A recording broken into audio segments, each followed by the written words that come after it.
अस्सलाम वालेकुम बच्चों, कल हमने टेस्ट दिया था, ठीक है। तो ये टेस्ट की जो है वो मैं आपको एक छोटी सी वीडियो में आपको मैं इसका डिस्क्रिप्शन दूंगी कि क्या क्या आपने लिखना था, ठीक है, और क्या आपने लिखा है, ठीक है। अच्छा, पहला है question, differentiate between data and information in your own words, ठीक है, कि आपने जो है वो जस्ट डाटा और इन्फॉर्मेशन को जो है वो डिफ्रेंशिएट करना था। डिफ्रेंशिएट का मतलब सबको पता है कि डिफ़ाइन नहीं करना था, डिफ्रेंशिएट करना था, ठीक है। तो डिफ्रेंशिएट का क्या मतलब होता है कि आपने दोनों के दरमियान में डिफरेंस बताना था। और ये मैंने लेक्चर के दौरान काफ़ी बार बताया था कि ये क्वेश्चन बहुत इंपॉर्टेंट है और ये डाटा और इन्फॉर्मेशन के दरमियान में डिफरेंस आपको आना चाहिए, ठीक है।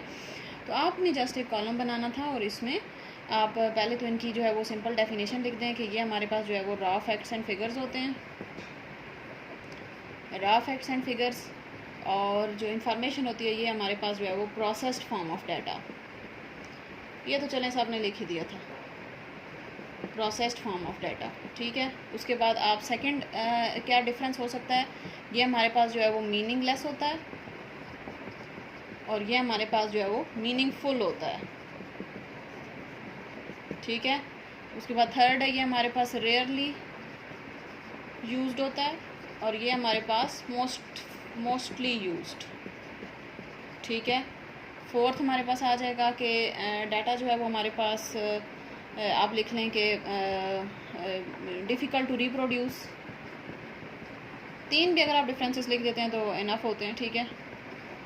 डिफ़िकल्ट टू रिप्रोड्यूस यानी कि आप इसको दोबारा प्रोड्यूस नहीं कर सकते और अगर लॉस्ट हो जाए। और ये हमारे पास जो है वो easily reproduced from data, data से आप आसानी से इसको रिप्रोड्यूस कर सकते हैं, ठीक हो गया। अच्छा जी, नेक्स्ट इसकी थी कि एग्जांपल एक आपने देनी है डाटा और इन्फॉर्मेशन की, and it should be different from book. बहुत सारे लोगों ने तो वही बुक वाली दी हुई है कि स्टूडेंट फेल एडमिशन फॉर्म और बाकी वो जो पूरी लंबी कहानी थी वो नहीं करनी थी आपने। आपने जस्ट जो है वो एक देनी थी कि कोई और कोई भी एग्जांपल, ढेरों एग्जांपल्स हैं डाटा और इन्फॉर्मेशन। जब आपको डेफिनेशन पता तो आप कोई भी एग्जांपल बना सकते हैं। जैसे फॉर एग्जांपल आप कर दें कि डाटा जो है वो फॉर एग्जांपल होता है हमारे पास, आप डॉक्टर्स का डाटा ले लें, ठीक है। जैसे फॉर एग्जांपल आप डाटा का कह दें कि डॉक्टर का जो है वो सैलरी होती है, डॉक्टर की आईटी होती है, डॉक्टर का नेम, ये हमारे पास डाटा है, ठीक है। और उससे जो है वो जब आप डॉक्टर की किसी एक जगह से दूसरी जगह पोस्टिंग करने लगते हैं तो आपको वो जो सारी डाटा जब आप यूज़ करते हैं उसको प्रोसेस करते हैं तो बस इंफॉर्मेशन बन जाती है। या आप स्टूडेंट की देनी है तो आप कह दें कि जो स्टूडेंट का नेम, रोल नंबर जो है वो हमारे पास उसका डाटा है। जब उसका रजिस्ट्रेशन नंबर निकालेंगे हम तो वो हमारे पास, या उसकी ग्रेड्स निकालेंगे, उसके मार्क्स निकालेंगे तो हमारे पास इन्फॉर्मेशन बन जाएगी। कोई भी आप जनरल एग्जांपल दे सकते हैं, ठीक है। जो नहीं कि आप वही एज इट इज़ रटा रटाया उसको या बुक से देख के या जैसे भी आप लिखें तो वो वैसे नहीं करना, ठीक है। अच्छा जी, इसका सेकंड पार्ट है क्वेश्चन नंबर 1 का, describe which one of the following is data and which are information, कि इसमें से डाटा क्या है और इन्फॉर्मेशन क्या है। नीचे कुछ चीज़ें दी हुई हैं, इसमें से आपने बताना है कि इनमें से क्या डाटा है और क्या इन्फॉर्मेशन है। ये भी जस्ट आपकी अंडरस्टैंडिंग देखने के लिए कि आपको डाटा और इन्फॉर्मेशन के दरमियान में डिफरेंस पता चला है कि नहीं चला। अब इसमें सबसे पहला है रजिस्ट्रेशन नंबर। अभी मैंने बताया कि जब आपका बल्कि आपका जब लेक्चर के दौरान भी ये बात हुई थी कि जब आपका एडमिशन फॉर्म लिया जाता है उसमें आपके नेम, रोल नंबर, हर चीज़ आप फिल करके देते हैं तो वापस आपको आपका रजिस्ट्रेशन नंबर मिलता है। ऐसे ही होता है ना, बोर्ड की तरफ से आपको रजिस्ट्रेशन स्लिप मिलती है, रजिस्ट्रेशन नंबर मिलता है, तो वो रजिस्ट्रेशन नंबर आपकी इन्फॉर्मेशन होती है, ठीक है। तो इस वजह से ये जो पहला है रजिस्ट्रेशन नंबर, ये आपके पास इन्फॉर्मेशन है, ठीक है। सेकंड है सैलरी ऑफ टीचर। सैलरी एक जनरल टर्म है, एक डाटा है, ठीक है। इससे आपको कोई इन्फॉर्मेशन तो नहीं मिल रही, जस्ट ये पता है कि ये सैलरी है टीचर की, तो ये डाटा आ जाएगा। नेक्स्ट है सब्जेक्ट्स ऑफ स्टूडेंट, तो ये भी हमारे पास उसका डाटा है स्टूडेंट का, ठीक है। कि अब इससे आपको कोई इन्फॉर्मेशन नहीं मिली, आपको जस्ट पता है, आपके लिखे हुए हैं कि ये स्टूडेंट का नाम लिखा हुआ है, आगे उसके लिखे हुए हैं कि ये कंप्यूटर है, फिजिक्स है, मैथ्स है, इकोनॉमिक्स है, ये सब्जेक्ट लिखे हुए हैं, तो वो भी डाटा आ जाएगा, ठीक है। सैलरी भी डाटा है, सब्जेक्ट भी डाटा है। फोर्थ है फादर नेम ऑफ स्टूडेंट, ये तो जनरल, ये तो है ही डाटा, ठीक है। किसी भी चीज़ के बारे में आप, किसी का नेम हमेशा डाटा ही होता है, ठीक है, उसके बारे में। और नंबर 5 है ग्रेड्स ऑफ स्टूडेंट, ये आपके पास इंफॉर्मेशन है, ठीक है, कि उसके मार्क्स लेके आप हर सब्जेक्ट के अलग अलग मार्क्स लेके उससे आप ग्रेड्स निकालेंगे, ठीक है।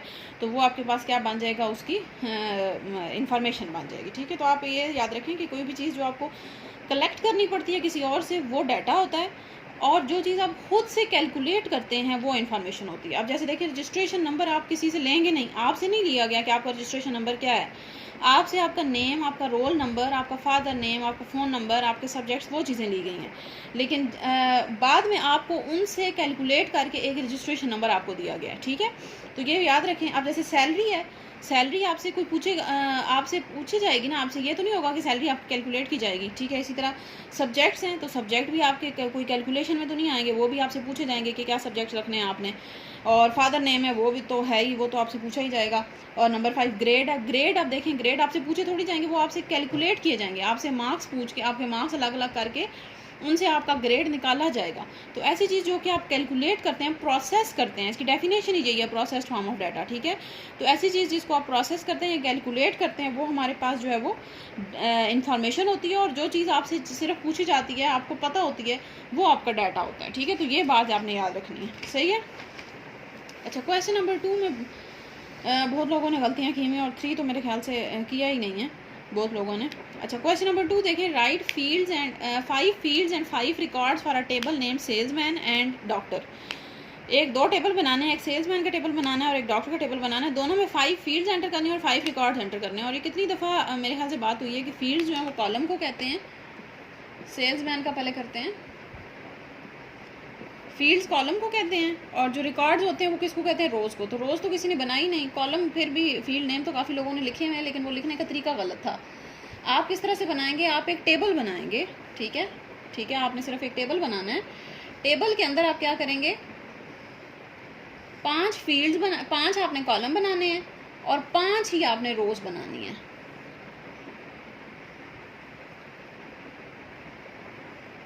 ठीक है।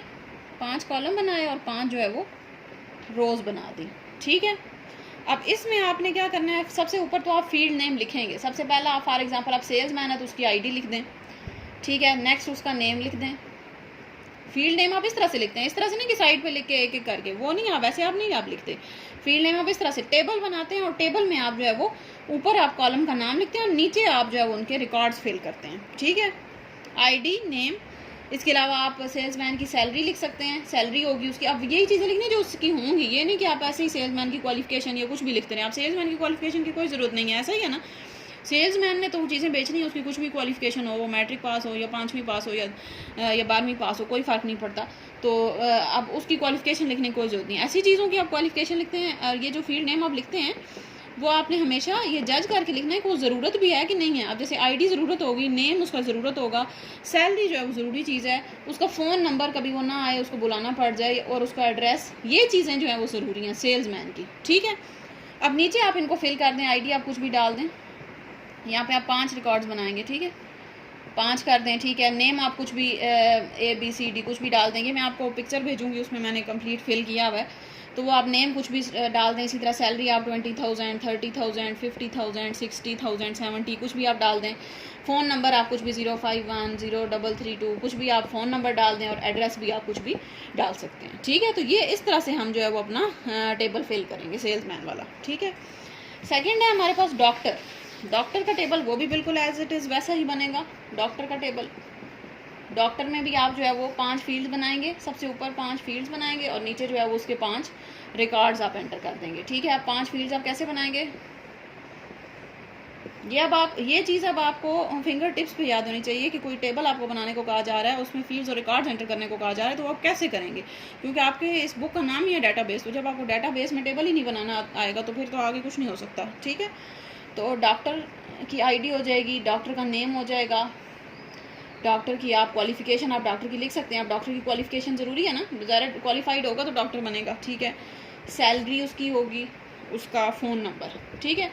ये मैंने चीज़ें डॉक्टर की लिखती हैं। आप इसी तरह आप डॉक्टर की आईडी कुछ भी डाल दें, उसका नेम डाल दें, उसकी क्वालिफिकेशन फॉर एग्जांपल मैंने MBBS या FCPS या जो भी उसकी क्वालिफिकेशन है उसकी सैलरी डालें, उसका फ़ोन नंबर एंटर कर दें, ठीक है।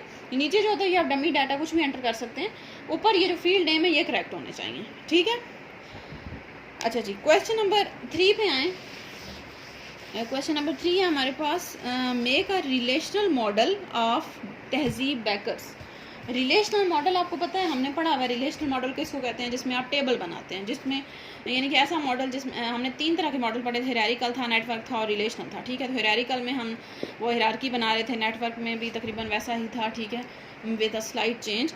और ये जो अब हमने पढ़ा कि रिलेशनल मॉडल जो है वो आपकी आगे पूरी बुक में रिलेशनल मॉडल यूज़ होगा, इस वजह से मैंने आपको टेस्ट में भी रिलेशनल मॉडल का ही क्वेश्चन दिया है। रिलेशनल मॉडल जो है वो हमारे पास क्या होता है, ऐसा मॉडल जिसमें टेबल्स यूज़ होते हैं, ठीक है। तो अब रिलेशनल मॉडल यहाँ पे हमारे पास है तहजीब बेकर्स का, ठीक है, तहजीब बेकर्स का हमने रिलेशनल मॉडल बनाना है, ठीक है। अब इसमें नीचे बताया हुआ है कि write how many tables will be there, कितने टेबल होंगे, कौन कौन से टेबल होंगे, और हर टेबल की write field name of each table, हर टेबल की हमने फील्ड बतानी है। और नीचे लिखा हुआ है कि no need to write record, just make empty tables, कि आपको रिकॉर्ड लिखने की ज़रूरत नहीं है, यानी कि वो पूरी नीचे जो आप इन्फॉर्मेशन देते हैं, वो जो डमी इन्फॉर्मेशन आप देते हैं खुद से, वो देने की ज़रूरत नहीं है। आपने सिर्फ टेबल्स के नाम बताने हैं और उनके अंदर फील्ड्स बतानी है, ठीक है। तो अब तहजीब बेकर है, इसके अंदर कौन कौन से टेबल होंगे, छोटे छोटे आप टेबल बना दें, ठीक है। फॉर एग्जांपल एक टेबल आप बना दें तहजीब बेकर्स के अंदर सेल्समैन का, ज़ाहिर है बेकरी है तो सेल्समैन तो लाजमी होंगे ना। अब ये बात आपने याद रखनी है, किसी भी चीज़ के बारे में जब इन्फॉर्मेशन आप कलेक्ट करें तो उसके बारे में ही होनी चाहिए। अगर इसी तरह यहाँ पे मेरे पास हॉस्पिटल का आपने डाटाबेस बनाना होता तो फिर डॉक्टर होता, यहाँ पे सेल्समैन ना होता। अगर कॉलेज का बना रहे होते तो फिर यहाँ पे टीचर आ जाता, डॉक्टर ना होता, ठीक है। तो ये बात याद रखनी है कि जिस चीज़ के बारे में, अब जैसे बेकरी है तो बेकरी में सारे सेल्समैन ही होंगे ना, ठीक है। या अगर मेडिकल स्टोर का बना रहे हैं तो मेडिकल स्टोर में भी सेल्समैन होंगे, बैंक का बना रहे हैं तो बैंक में मैनेजर होगा, ठीक है। तो ये बात याद रखनी है कि जिस चीज़ का भी आप डाटाबेस बना रहे हैं उससे रिलेटेड ही आपने इन्फॉर्मेशन कलेक्ट करनी है, ठीक है। एक टेबल सेल्समैन का हो जाएगा, एक फॉर एग्जांपल मेरे पास हो गया कस्टमर का। अब ज़ाहिर है बेकरी है तो कस्टमर का तो लाजमी होगा ना, कस्टमर तो आएंगे उसमें, ठीक है। जैसे अब कॉलेज का था तो स्टूडेंट आते थे, तो अब बेकरी है तो कस्टमर आ जाएंगे, इसी तरह हॉस्पिटल का था तो पेशेंट हो जाएगा, ठीक है, कुछ भी हो सकता है। थर्ड चीज़, जैसे फॉर एग्जांपल आप बेकरी में बेकरी आइटम्स भी होंगे, ठीक है, आइटम्स का एक टेबल बना दें, ठीक है। जैसे फॉर एग्जांपल रोल हो गए या समोसे हो गए या जो भी उसके बेकरी के आइटम्स हैं वो आ जाएंगे, ठीक है। अब ये हमारे पास जो है हमने फॉर एग्जांपल 3 टेबल कर दिए, और भी हो सकते हैं, जैसे ऑर्डर का एक टेबल बना दें, किसी ने कोई ऑर्डर दिया है, कोई होम डिलीवरी करनी है, कुछ भी आप बना सकते हैं, ठीक है। तो वो आप पे डिपेंड करता है, लेकिन जो बेसिक्स हैं वो मुझे तो यही नज़र आ रहे हैं कि एक सेल्समैन का होगा, एक कस्टमर का होगा और एक आइटम्स का होगा, ठीक है। अच्छा जी, ये तो हो गए टेबल। अब हमने इनके अंदर बतानी है कि फील्ड्स कौन कौन सी होंगी। रिकॉर्ड हमने नहीं लिखने, सिर्फ हमने फील्ड्स लिखनी है। तो सेल्समैन की तो अभी हमने वो फील्ड्स लिखी थी, वही वाली आप लिख दें। आईडी होगा, नेम होगा, उसकी सैलरी होगी, उसका फ़ोन नंबर होगा, उसका एड्रेस होगा, वही वाली जो हमने पीछे अभी सेल्समैन में लिखी थी। कस्टमर में, अब कस्टमर में क्या क्या चीज़ें ज़रूरी हैं। अब कस्टमर का फॉर एग्जांपल आप देखें, कस्टमर का एड्रेस लेके तो आपने क्या करना है, कस्टमर तो आया, उसने चीज़ ली, चला गया, उसका एड्रेस अब ज़रूरी नहीं है। कस्टमर की एक फॉर एग्जांपल एक आप नेम कर दें, ठीक है, कस्टमर का नेम होगा, उसका कोई बिल होगा, ऐसा ही है ना, उसका बिल बनेगा। और इसके अलावा चलें, कुछ लोग होते हैं जैसे आप कुछ ब्रांड्स वगैरह पे जाएं तो वो आपका फ़ोन नंबर भी ले लेते हैं, फिर कोई नया उनकी कलेक्शन आती है, कोई नई चीज़ आती है तो वो आपको मैसेज कर देते हैं, चलें फ़ोन नंबर भी, ज़रूरी नहीं है फ़ोन नंबर, ठीक है। तो ये आप कर दें 3 चीज़ें, सही है। आईडी भी कर सकते हैं आप, इसमें आईडी कस्टमर की आईडी भी ले सकते हैं, 1 2 3 4 5, यानी कि गिनने के लिए कि कितने कस्टमर आए आपके पास, वो भी आप कर सकते हैं, ठीक है। तो ये हमारे पास जो कस्टमर का टेबल बन जाएगा। तो ये बात याद रखनी है। आप जैसे देखिए, मैंने इसमें ना फ़ोन नंबर लिया कस्टमर का, ना एड्रेस लिया है। चले फ़ोन नंबर आप किसी मकसद के लिए आप ले सकते हैं, ठीक है, एड्रेस लेने की जरूरत नहीं है। अब मैं ये नहीं पूछूंगी कि कस्टमर की सैलरी कितनी है या कस्टमर की क्वालिफिकेशन कितनी है, उससे मुझे कोई गर्ज नहीं है ना। ऐसा ही है, बेकरी में कोई बंदा आया चीज़ लेने तो आपसे आपकी क्वालिफिकेशन या सैलरी तो नहीं पूछेंगे ना, ठीक है। वो तो जस्ट आपका नेम चलें पूछ लिया, वो बिल के ऊपर एंटर कर देते हैं, आपका बिल कितना बना वो लिख दिया, और फ़ोन नंबर के आप कोई नई चीज़ आती है तो उसके बारे में आपको मैसेज आ जाता है। अक्सर आप आजकल आपने देखा होगा ब्रांड वगैरह के कोई नई कलेक्शन आती है तो मैसेजेस आ जाते हैं, इसी वजह से कि आपने वहाँ पे अपना फ़ोन नंबर दिया हुआ होता है, ठीक है। जब आप जाते हैं कोई चीज़ लेने तो आपसे फ़ोन नंबर ले लेते हैं, फिर आगे जब भी कोई नई चीज़ आती जाती है तो आपको मैसेज कर देते हैं, ठीक है। अच्छा, ये हमारे पास आ गया। अब इसी तरह आइटम्स हैं। आइटम क्या होंगे, जैसे फॉर एग्जांपल मैं एक आइटम की आईडी कर दें, ठीक है, कि ये 1 2 3 4 5 ये आइटम है। आइटम का कोई नेम हो जाएगा, जैसे रोल हो गया या जो भी है, बर्गर है या कुछ भी है, ठीक है, एक उसका नाम हो जाएगा। आइटम की प्राइस हो जाएगी, ऐसा ही है ना, प्राइस तो होगी ना, ज़ाहिर आपके पास लिखी होनी चाहिए कि ये प्राइस है आइटम की। और एक फॉर एग्जांपल आप कर दें कि आइटम की क्वांटिटी कितनी है, कि कितने मेरे पास पड़े हैं। फॉर एग्जांपल अब इसको अगर हम फिल करते हैं, अगर फिल तो नहीं करना क्वेश्चन के अकॉर्डिंग, लेकिन अगर आप करें अंडरस्टैंडिंग के लिए, फॉर एग्जांपल एक आईडी मैंने 1 कर दी, यहाँ पे मैंने इसका नाम दे दिया रोल, प्राइस मैंने फिक्स कर दी 20 रुपीज़, ठीक है। और क्वांटिटी मैंने कर दी कि मेरे पास 100 पड़े हुए हैं, यानी कि 100 में। अब जैसे ही कोई एक सेल होगा तो मैं इसको चेंज करके 99 कर दूँगी कंप्यूटर में ही, ताकि मेरे पास जब वो ख़त्म होने वाले हों तो मुझे पता चल जाए कि इतने मेरे पास अब रह गए हैं। तो जैसे 20 रह गए या 10 रह गए तो मैं नया ऑर्डर कर दूँ, ठीक है। तो ये इस तरह से आप अपना टेबल बनाते हैं, ठीक है।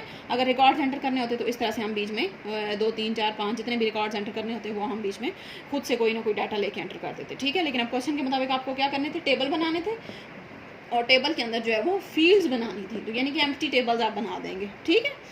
तो ये इस तरह से आपने क्वेश्चन सॉल्व करने हैं। अब ये तो चलें आपका पहला टेस्ट था तो इसकी भी फिर मैं मार्किंग नहीं कर रही हूँ, ठीक है। देखे तो है मैंने सबके पहला क्वेश्चन डाटा इन्फॉर्मेशन वाला तो बेहतर ही है, ठीक है। उसके बाद ये वाला दूसरे जो है वो भी कुछ लोगों ने सॉल्व करने की अच्छी कोशिश की है, लेकिन गलतियां हैं उसमें भी। कुछ लोगों ने रजिस्ट्रेशन नंबर को वो डाटा कर दिया और कुछ ने फादर नेम को इन्फॉर्मेशन कर दिया है, ठीक है। तो वो नहीं करना, अब आपको क्लियर हो गया होगा, ठीक है। इसी तरह से नेक्स्ट जो क्वेश्चन नंबर 3 है वो तो बिल्कुल ही फारिग है, ठीक है। और 2 में भी काफ़ी लोगों ने सॉल्व करने की कोशिश किया लेकिन गलतियां की हुई हैं, इस तरह से प्रॉपर जो है वो टेबल नहीं बनाया, ठीक है। तो अब आपको जो है वो मेरे ख्याल से अंदाज़ा हो गया होगा कि आपको जब फील्ड्स या रिकॉर्ड एंटर करने का कहा जाए तो आप किस तरीके से करेंगे, ठीक है।